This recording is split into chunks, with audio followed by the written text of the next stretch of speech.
দুইভাবে ডেকেছেন। কোথাও ডেকেছেন ইয়া আইয়ুহান নাস, ইয়া আইয়ুহাল ইনসান, ও মানুষ।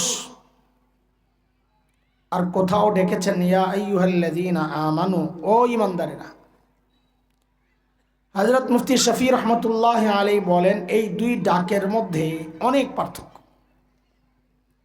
কি পার্থক্য? বলে আমরাও আমাদের সন্তানকে ডাকার ক্ষেত্রে এই পার্থক্য করি। আমরা আমাদের সন্তানকে কখনো নাম ধরে ডাকি, আব্দুল্লাহ, তো সন্তান বুঝে বাবার ডাকের নমুনা ভালো না, হয়তো রেগে আছে।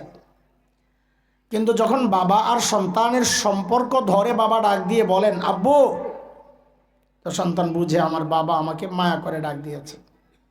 ঠিক আল্লাহ তাআলা যখন ডাকেন ও মানুষ, যেন আল্লাহ নাম ধরে ডাকলেন, হয়তো রেগে আছে, কিন্তু আল্লাহর সাথে বান্দার আমাদের